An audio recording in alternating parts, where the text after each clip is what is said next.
দাঁড়িয়ে বলি, আপনার পিলার বলি।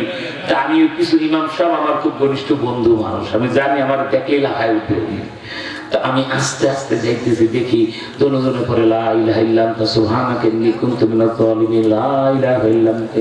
আমি ড্রাইভারে বলি কোন বিপদ হয়েছে মন্ত্রী পাড়ায় আল্লাহ জানে, বোমা টোমা মারছি কিনা, কিল্লিকা ঢুকছে দেখে হেরা বিপদের দোয়া পরে গেলে।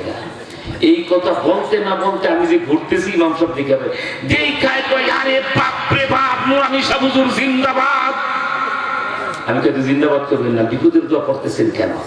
বিপদের দোয়া পড়তেছি হানাফি মাযহাবে 3 জন না হলে জামাত হয় না।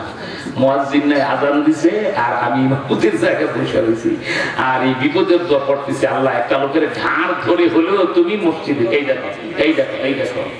এটা পরেও তো দিতে পারতেন, টাকা দিলেন না, গুনার কাজ করেন, খেয়ালটা নষ্ট করে ফেলেন।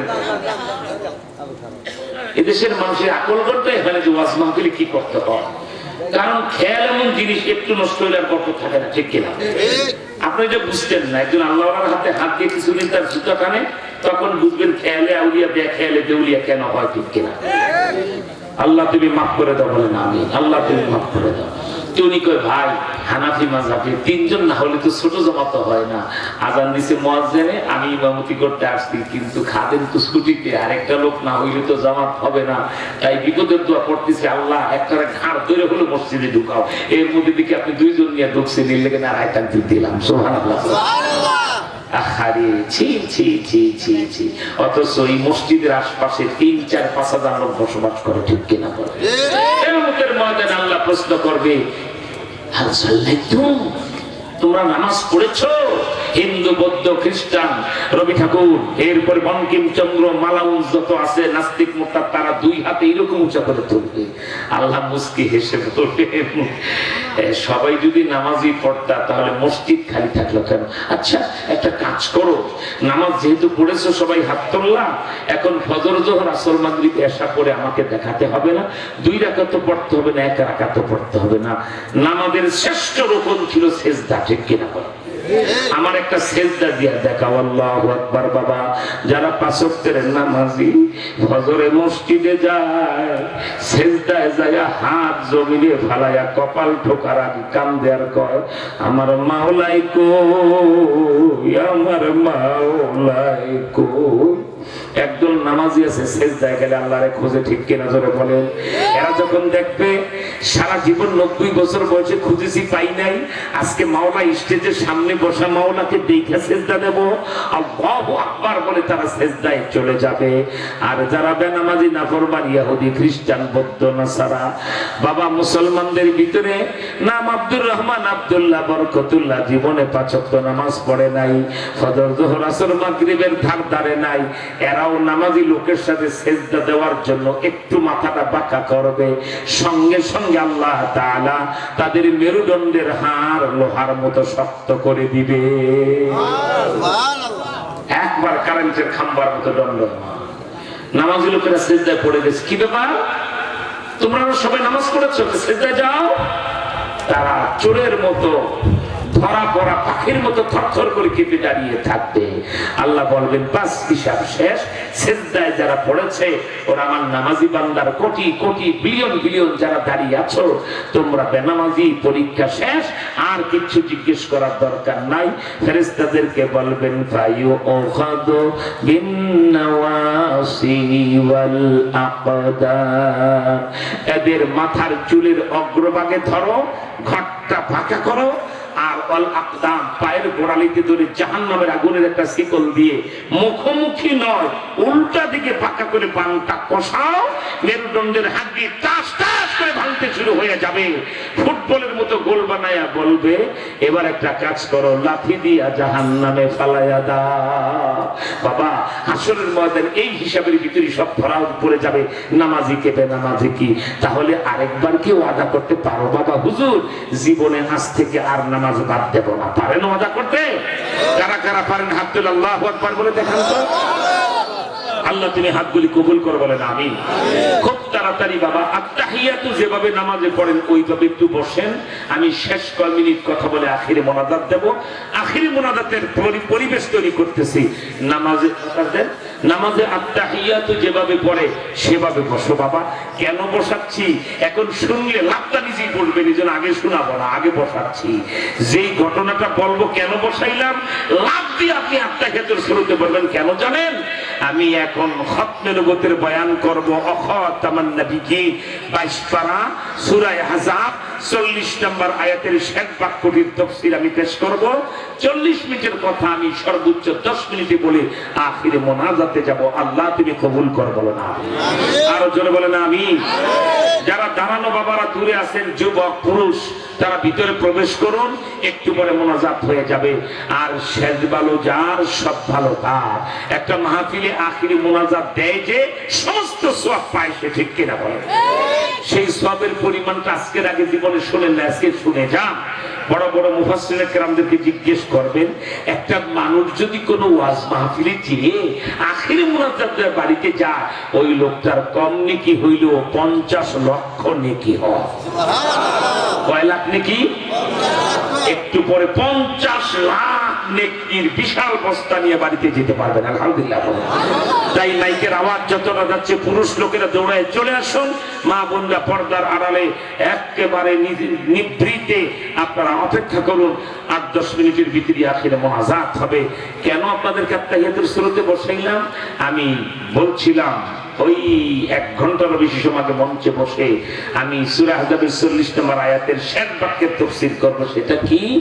খাতামান নবিয়্যিন, খতমে নবুয়ত কি আর কাদিয়ানীরা কাফের কেন, এই বিষয়টা আপনাদের সামনে পেশ করব।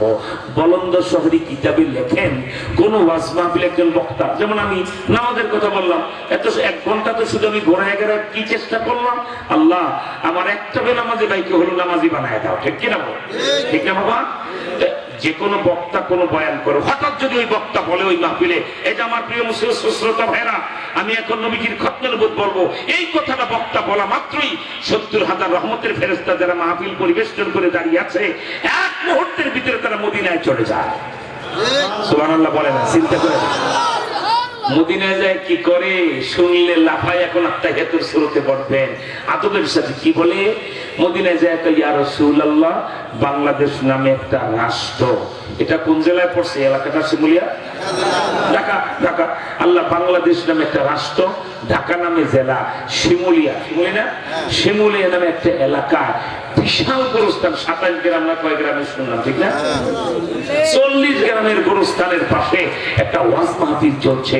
নবীজি কি বলতেছে? ফেরেশতারা এখন বলতেছে, ইয়া রাসূলুল্লাহ, খতমে নবুয়ত আন্দোলন বাংলাদেশের আমির মুন্সিগঞ্জের পীর সাহেব মুফতি নুরানী সাহেব ওই মাহফিলে বয়ানের শেষ দিকে উনি হঠাৎ করে বলছে, আপনার খতমে নবুয়ত তারা বলবে যে আপনি আল্লাহর পরে যেমন আল্লাহ নাই, আমাদের নবীর পরে আর নবী নাই, ঠিক কিনা?